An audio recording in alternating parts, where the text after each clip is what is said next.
Olá, eu sou a Adriana, eu sou psicóloga e esse é o nosso segundo episódio do podcast, tá? Nesse podcast, como eu falei para vocês no nosso primeiro episódio, eu vou trazer alguns temas da psicologia com temas do cotidiano de forma prática, simples e descomplicada, sempre trazendo alguma recomendação prática ou reflexiva para que vocês possam provocar, produzir mudanças na vida de vocês aí, tá? A partir dos conteúdos que a gente discutir aqui.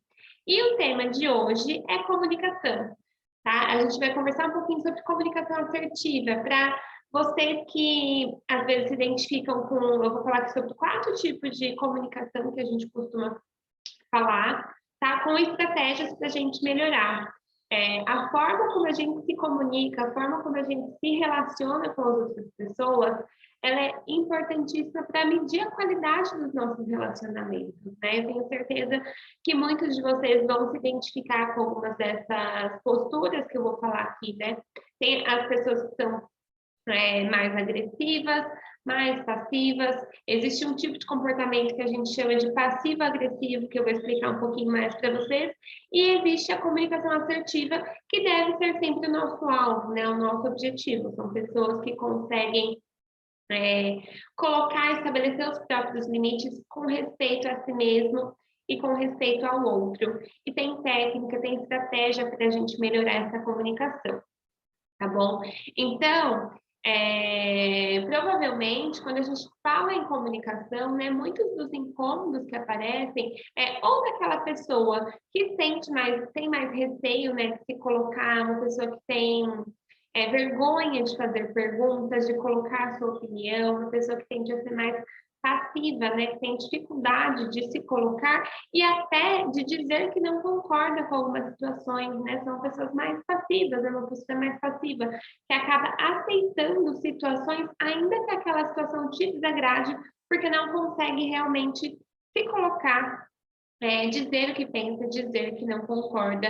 E aí isso vai trazendo uma série de frustrações, uma série de problemas. Se é no ambiente de trabalho, é uma pessoa que pode até ficar muito sobrecarregada, porque ela não consegue negar pedidos, ela não consegue negar, dizer que ela não dá conta de fazer outras coisas, né? Então, isso costuma trazer bastante problemas, né, do relacionamento, apesar de parecer que as pessoas mais passivas são mais tranquilas e que elas não sofrem com esse tipo de postura, se você é uma dessas pessoas, você vai identificar, né? Se você olhar para a sua trajetória, olhar para a sua vida, você vai ver o quanto isso é desconfortável e como você às vezes até gostaria de dizer não, mas você fica ali com medo de magoar, com medo de decepcionar, né? Normalmente, aí se a gente for, eu sempre trago esse aspecto, né, aqui da nossa infância, de como a gente foi construindo os nossos padrões, né? Se a gente for olhar para a história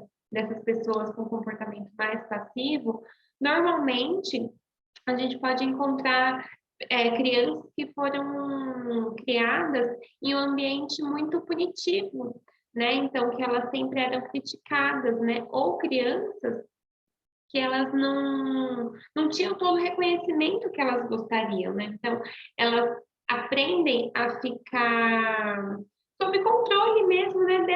Dessa pequena é, elogios, né, aprovação de outras pessoas, né? Quando na infância a gente não tem o espaço para a gente lidar com as nossas.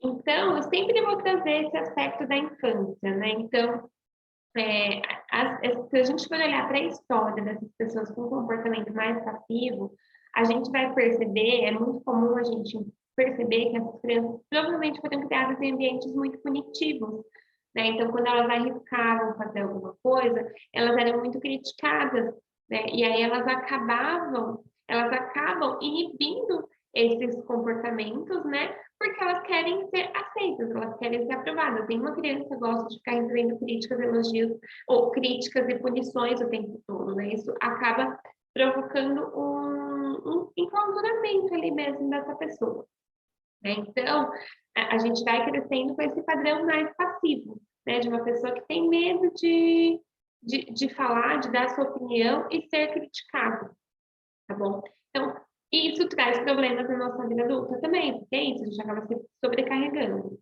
Outra postura que é bastante comum da gente ver são aquelas pessoas que são mais agressivas, né? Então, são pessoas que normalmente elas conseguem atingir o objetivo que elas querem, né? São pessoas que elas têm mais força ali para conseguir conquistar o que elas querem. Mas, por outro lado, elas acabam ferindo muitas pessoas, elas acabam afastando muitas pessoas de si mesmo, porque tem esse padrão mais abrupto mesmo, né? Uma pessoa que fala, que pensa, e aí coloca, não, eu tenho a personalidade forte, né? Então, aquela pessoa que ela fala, que pensa o tempo todo, ela não tem nenhuma dificuldade de dizer não, ela consegue colocar os seus limites, mas ela faz isso de uma maneira que acaba afastando as pessoas também, né? Então, ela tem dificuldade de entender o sentimento do outro, se colocar no lugar do outro, né? Porque é sim importante a gente colocar os nossos limites e a gente saber dizer não. Mas a gente precisa sempre considerar a outra pessoa que está ali naquela relação. Quando a gente faz isso de forma muito agressiva, né, a gente acaba afastando as pessoas. Isso também vai trazendo sofrimento para essa pessoa. Apesar dela conseguir com mais facilidade atingir os seus objetivos, ela também vai tendo algum certo nível de sofrimento. Ele pode ir a algum nível de ansiedade, porque ela percebe que as pessoas vão se afastando dela, tá?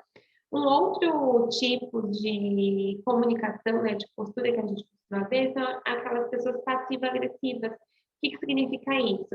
É aquela pessoa que ela não vai impor o limite de forma assertiva e respeitosa, mas é aquela pessoa que vai usar sarcasmo, que vai usar ironia, que ela vai fazer piadinha, né? Então, quando você está ali num diálogo, num conflito, é aquela pessoa que vai ficar te cutucando, ela não vai impor o limite de forma clara, mas ela vai fazer piadas, ela vai fazer um sarcasmo ali com você, né? E isso também traz problemas, porque nos nossos relacionamentos a gente acaba não conseguindo comunicar as nossas necessidades, não conseguindo comunicar os nossos sentimentos e estabelecendo relações que ficam mais superficiais, tá? Então, o objetivo, né, o ideal é a gente sempre conseguir estabelecer um nível de comunicação que seja mais assertivo, um nível de comunicação onde eu consiga dizer o que eu penso, o que eu quero, ouvir quais são as necessidades do outro também, e assim a gente encontrar um caminho do meio ali, né? A gente consegue se respeitar. E isso vai facilitar nossas relações pessoais, nossas relações profissionais, né? A gente consegue ter uma vida mais tranquila quando a gente consegue se comunicar de forma assertiva. E quando eu digo que isso vai se construindo ali nas nossas relações desde a nossa infância, é isso, a gente vai aprendendo, desenvolvendo um padrão de comportamento nas nossas interações. E é nas nossas interações que a gente consegue modificar também esses padrões. Não é porque eu tenho um padrão de comunicação.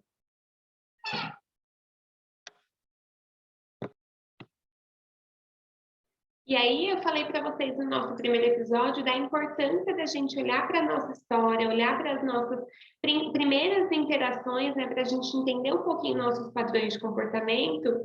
E aqui eu vou repetir para vocês, né? Isso é importante porque, né, quando eu olho para nossas primeiras relações, lá para a minha história, para a minha infância, eu começo a entender de onde que vem alguns dos meus comportamentos, né? Então, muitos de nós fomos criados por pessoas que não tinham um grande nível de inteligência emocional, né? Não tinham um grande repertório emocional. Então, nós estamos tendo que aprender isso a partir de agora, né? Muitos de nós cresceu em ambientes com famílias que não falavam sobre os sentimentos, né? Que não conseguiam olhar para isso, não conseguiam nomear, né? Então, se eu perguntar para vocês aqui, perguntar para vocês quais são os sentimentos que vocês conhecem, né? A gente consegue nomear, sei lá, uns 5, pelo menos, né? A gente fala, existe alegria, tristeza, raiva, medo, frustração, né? Mas tem uma lista imensa de vários outros sentimentos, né? E a gente não tem esse repertório, a gente não consegue nomear isso.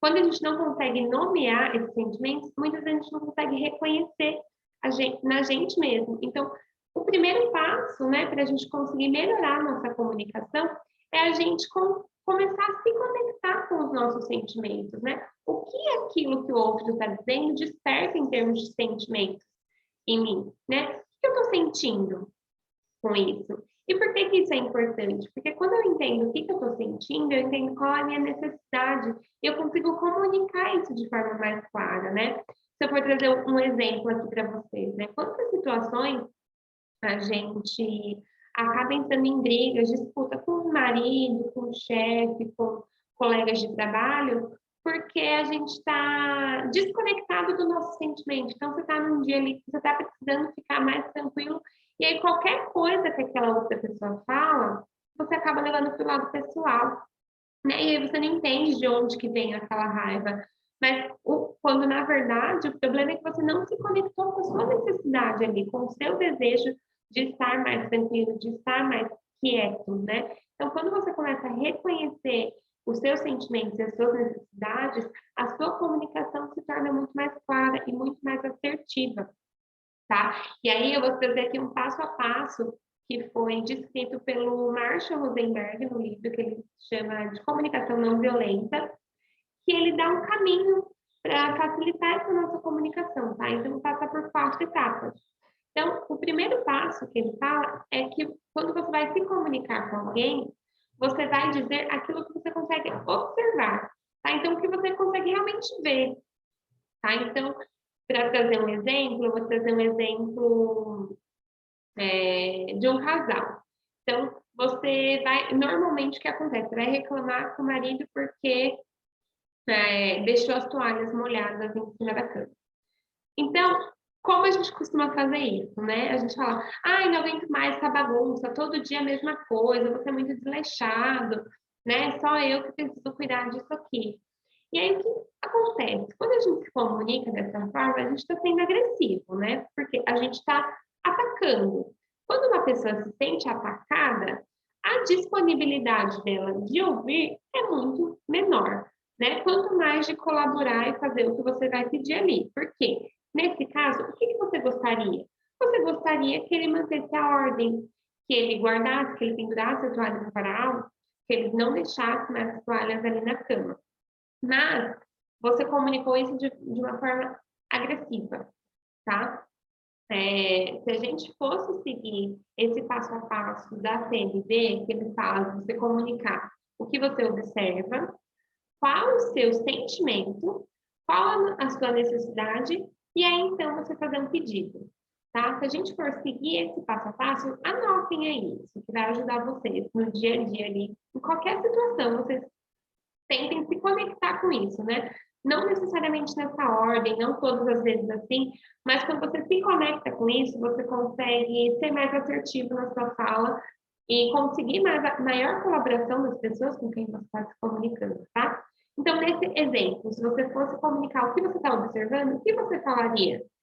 Estou vendo novamente as toalhas em cima da cama, né? Olha só, você deixou as toalhas aqui em cima da cama novamente. E aí, o que isso te faz sentir? Que sentimentos essas pessoas despertam em você? Então, você vai se conectar com isso. Então, você fica incomodada? Você fica irritada? Você fica chateada? O que você sente quando você vê essa cena pela milésima vez num dia, numa semana, né? E aí você vai comunicar isso. Ah, eu tô vendo que você deixou de novo as toalhas aqui, né, em cima da cama. Isso me deixa muito irritada. E qual a sua necessidade, né? Eu preciso que a cama esteja seca, que a cama esteja limpa, cheirosa quando eu for dormir. Se você deixa a toalha molhada aqui, vai ficar com umidade, vai ficar com um cheiro ruim, né? Então, qual a sua necessidade? Você precisa de uma cama seca e limpa, né? E qual que é o seu pedido?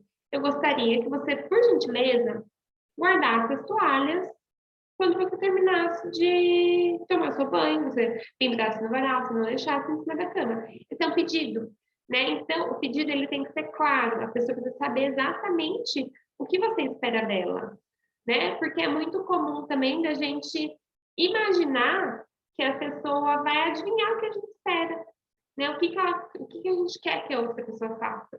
E não, a gente precisa falar. O que é óbvio para a gente não é óbvio para outra pessoa, né? Então, a gente tem necessidades diferentes, a gente precisa criar o hábito de comunicar as nossas necessidades para outra pessoa, para as pessoas com quem a gente se relaciona, porque isso vai facilitar muito o nosso dia a dia, né? E aí tem um exemplo que eu gosto sempre de falar, né? Que é aqui com meu marido, né? Que aconteceu uma vez. É, eu sou uma pessoa que, se eu tiver que escolher entre organização ou limpeza, eu vou escolher sempre a limpeza, né? Então, eu tenho 2 filhos pequenos, né? E aí teve uma ocasião que tinha brinquedos espalhados pela casa toda, né? Eu estava com os filhos pequenos ainda, bebezinhos. Então, eu tinha um momento que eles tinham feito uma soneca. E aí, para quem é mãe, vai entender que crianças pequenas fazem sonecas, às vezes, curtas, né? A gente não consegue ter muito controle ali do tempo, né? Então, eu tinha pouco tempo para fazer alguma coisa. E eu comecei a limpar as coisas, né? Eu peguei um pano e fui limpar, tinha sujeira no chão mesmo, né? Pia suja. Comecei a limpar. E aí o meu marido falou: não, mas como assim? Você tem que primeiro organizar, recolher esses brinquedos, né? E a gente acabou entrando numa briga ali por conta disso, né? E se a gente for parar para prestar atenção, qual que era o problema? O problema é que nós tínhamos necessidades diferentes naquele momento, né? Enquanto ele estava priorizando a organização, eu estava priorizando a limpeza, né? E a gente não conseguiu comunicar isso um para o outro, a gente ficou um tempo ali até chegar nisso, né? Então, é isso, é importante a gente entender quais são as nossas necessidades, nossas e dos outros. Quando a gente estiver se comunicando, a gente prestar atenção, né? Se atentar a isso, porque isso vai reduzir muito os nossos conflitos. E a gente vai conseguir estabelecer relações muito mais tranquilas, mais felizes, né? A gente vai conseguir ter a sensação de que o outro sabe exatamente o que a gente espera. E a gente também, conforme a gente vai agindo dessa maneira, a outra pessoa vai percebendo e ela também vai retribuindo. E a comunicação vai ficando mais tranquila, né? A gente vai sair daquela zona de conflito que muitos de nós vivemos, né? Ou sair daquela passividade também, onde a gente se sente sempre desconfortável, a gente sempre sente que o outro sempre está passando por cima da gente, das nossas necessidades, dos nossos desejos, porque, na verdade, às vezes o outro nem sabe quais são essas nossas necessidades, porque nós não estamos conseguindo comunicar, né? Então, é importante a gente fazer esse exercício, né? E treinando, praticando essa comunicação, para que a gente consiga ser cada vez mais assertivo nas nossas ações, nos nossos relacionamentos. E isso vai trazer muito mais alegria, muito mais tranquilidade no seu dia a dia, tá? Então, pratiquem, coloquem em prática, vocês vão ver só. Depois me contem se funcionou ou não, tá bom? Eu espero que vocês tenham gostado, que essas dicas, que essas reflexões tenham trazido alguma contribuição aí no dia de vocês, tá bom? Se quiserem saber mais sobre esse tema, me sigam lá no Instagram, @AdrianaLelesPsique, lá eu compartilho mais conteúdos desse tipo, sobre a infância também, né? Sobre como a gente consegue desenvolver essas habilidades nos nossos filhos desde pequenininhos, para que eles não tenham tantas dificuldades como nós estamos tendo agora para correr atrás desse prejuízo, tá bom? Então, é isso. Um beijo para vocês e até o próximo episódio.